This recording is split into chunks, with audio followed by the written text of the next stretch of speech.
How about you, Deputy? How you with wringing necks, huh? What if I told you that one of the greatest legends of American cinema, Gene Hackman, has fallen prey to a ruthless betrayal orchestrated by none other than his own flesh and blood?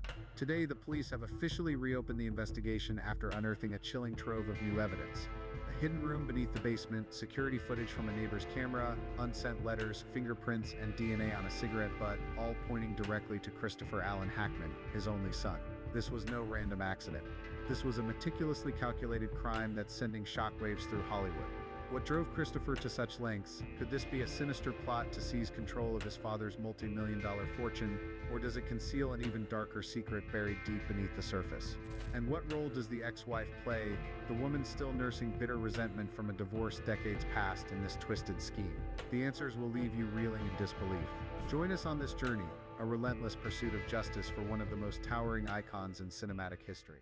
The investigation has been reopened, and the police are meticulously combing through every page of the case file, from evidence collected at the scene, witness statements, forensic reports, to the tiniest overlooked detail. They're hunting for inconsistencies, unanswered questions, and clues that slip through the cracks. After days of relentless digging, the FBI has officially named the prime suspect in this case, Christopher Allen Hackman, the sole son of the victim. Why did the authorities zero in on Christopher so swiftly? The answer lies in a series of jaw-dropping discoveries the FBI uncovered just days ago.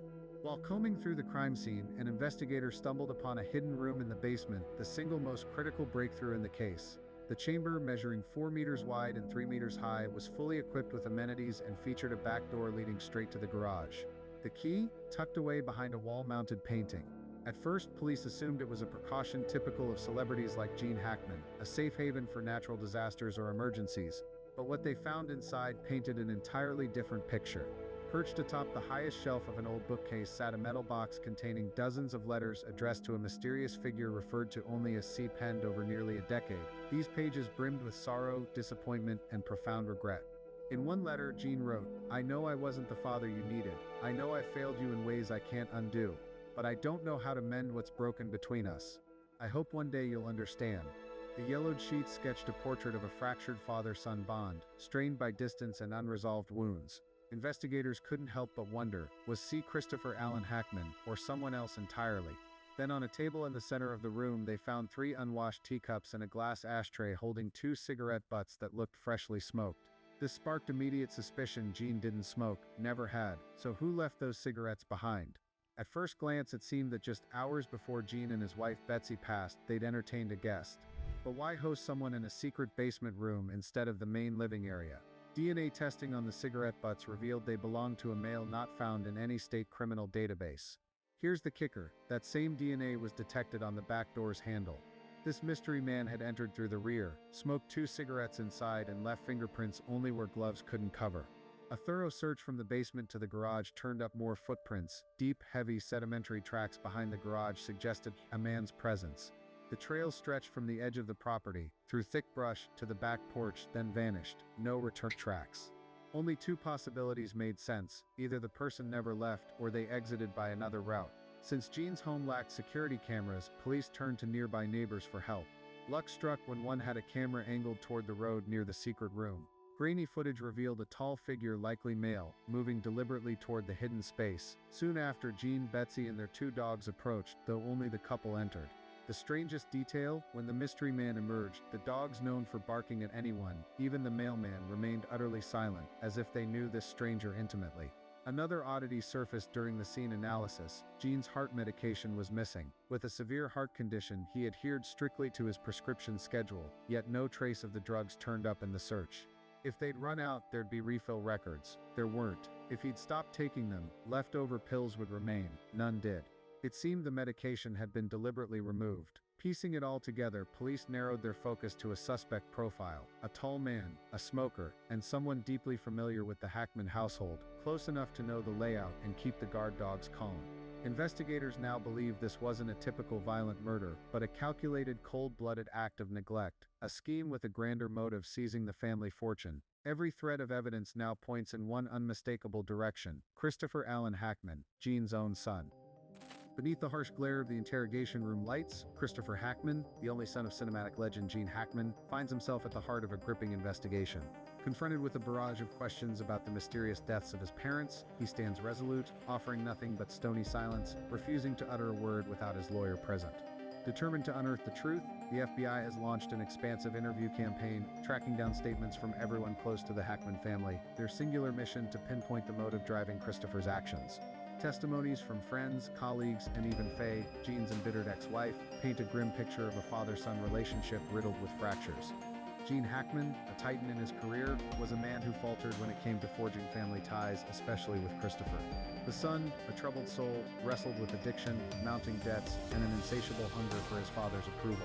Financial records reveal Christopher drowning in a sea of liabilities, unpaid taxes, overdue loans, and gambling losses that spiraled out of control. It turns out he'd been reaching out to his father incessantly in those final weeks, pleading for cash to dig himself out of his monetary abyss. Their phone calls revolved around one thing: money, an investigator disclosed.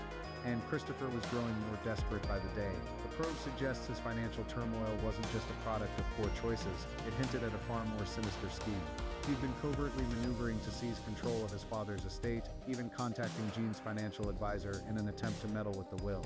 Yet, for reasons unknown, Christopher had somehow learned the contents of that will beforehand. Gene had left everything to his wife, Betsy. Christopher's name was nowhere to be found. Investigators believe this exclusion may have been the spark that ignited the inferno.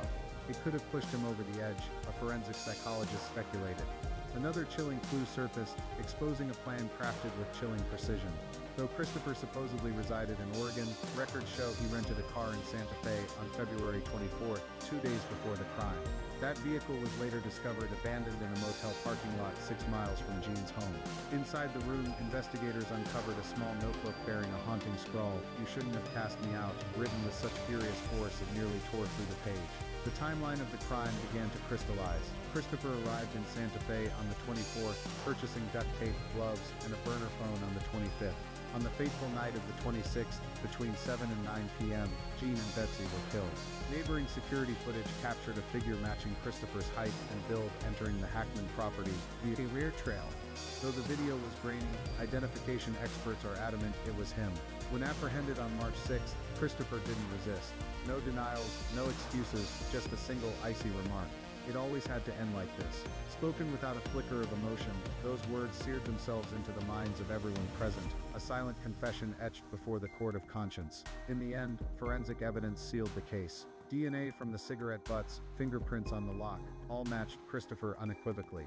Now the final pieces of this deadly puzzle snap into place, revealing a damning portrait of a son consumed by rage. Gene Hackman's death wasn't a tragic fluke, it was the inevitable fallout of a family shattered by years of neglect, festering anger, and wounds left to rot unresolved. With the evidence stacked against him, the police swiftly issued an official arrest warrant for Christopher. A merciless conspiracy crafted with meticulous care had been laid bare. He was charged with a litany of crimes: financial fraud, obstruction of justice, falsifying legal documents, and orchestrating a scheme to seize his inheritance. The court wasted no time delivering its verdict. Christopher was convicted on multiple counts, facing a future confined behind bars. His inheritance rights were stripped away, and Gene Hackman's estate was redirected to the charitable foundations he had championed in life. The Hackman family was left to bear the weight of this unimaginable tragedy. The anguish of those who remained defied description, losing a father, a mother, and now grappling with a brother turned murderer within their own bloodline. The Hackman lineage, shattered and steeped in sorrow, would carry this scar for the rest of their days. Years after the sentencing, Christopher finally broke his silence, voicing regret. He admitted to his crimes, confessing that he would live with the consequences for the rest of his life. His admission sparked a divided response from the public. Some extended sympathy, while others dismissed it as a belated, hollow apology that changed nothing. Reflecting on this harrowing saga, one can't help but shudder at a brutal truth: greed can twist kin into foes. Gene Hackman and his wife didn't merely succumb to illness or fate, they were undone by betrayal from within their own circle.